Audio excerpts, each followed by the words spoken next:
گلستان Saadi کے اندر یہ واقعہ لکھا ہے کہ ایک بادشاہ کی زندگی کی مدت ختم ہو گئی اور کوئی وارث نہیں رکھتا تھا۔ اس نے وصیت کی کہ صبح پہلے شخص جو شہر کے دروازے سے داخل ہو اسے شاہی تاج اس کے سر پر رکھ دیا جائے اور سلطنت اس کے حوالے کر دوں۔ اتفاقاً سب سے پہلے شخص جو داخل ہوا ایک فقیر تھا جو تمام عمر ایک ایک لقمہ جمع کرتا تھا اور پیوند پر پیوند لگاتا تھا۔ سلطنت کے اراکین اور دربار کے عمراء نے بادشاہ کی وصیت پوری کی اور قلعوں اور خزانوں کی تمام کنجیاں اس کے سپرد کر دی۔ اس نے چند دنوں بادشاہت کی، یہاں تک کہ سلطنت کے بعض امیروں نے اس کی فرمانبرداری سے منہ پھیر لیا اور سلاطین ہر جانب سے لڑنے کے لیے اٹھ کھڑے ہوئے جو آس پاس ملکوں کے بادشاہ تھے اور مقابلے کے لیے لشکر آراستہ کیے۔ مختصر یہ کہ فوج اور رعایا بھی باغی ہو گئے اور اس کے شہروں کا کچھ حصہ اس کے قبضے تصرف سے نکل گیا۔ فقیر اس حالت سے رنجیدہ دل تھا۔ اتنے میں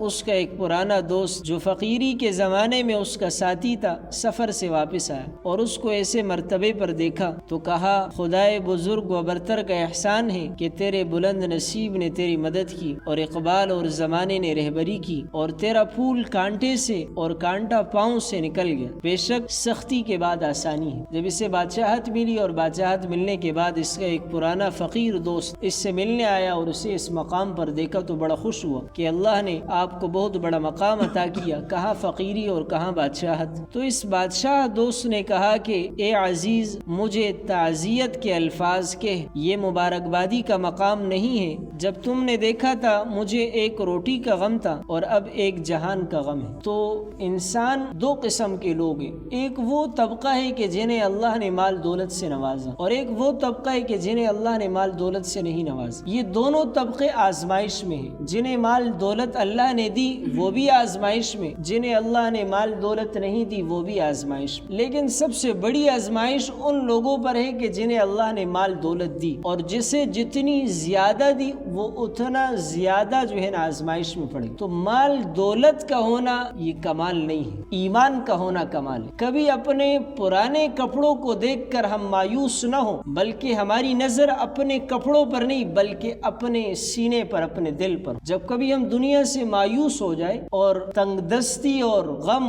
سے ہم بالکل نڈھال بن جائیں تو ہم اپنے لباس پر، اپنی معیشت پر، اپنے کاروبار پر، اپنے پیسوں پر نظر نہ کریں بلکہ اپنے اس دل پر نظر کریں۔ آیا میرا دل آج ایمان سے مزین ہے یا نہیں؟ اگر میرا دل ایمان سے اور اللہ کی محبت سے مزین ہے تو مجھے فکر کرنے کی ضرورت نہیں۔ لیکن یہ دل اگر ایمانی اعتبار سے کمزور ہو چکا ہے تو دنیا کے تمام اسباب ہونے کے باوجود بھی دل میں سکون نہیں ہوگا۔ آج ہمارے پاس سب کچھ موجود ہے، تمام آسائشیں موجود ہیں، لیکن دل مطمئن نہیں ہے، دل میں سکون نہیں ہے۔ اللہ کے گھر میں بیٹھ کر مجھے سکون نہیں ملتا۔ اس کی اصل وجہ یہ ہے کہ ہم نے اس رب سے جس نے یہ دل بنایا ہے، ہم نے اس دل بنانے والے سے محبت نہیں کی۔ آج میرے دل میں اس رب سے وہ محبت نہیں ہے جو ہونی چاہیے۔ تو ہم یہ دعا کریں۔ اللہ کے نبی علیہ الصلوۃ والسلام دعا فرمایا کرتے تھے، فرماتے اللہم انی اسألک حبک، اے اللہ میں تجھ سے تیری محبت کا سوال کرتا ہوں، وحب من یحبک،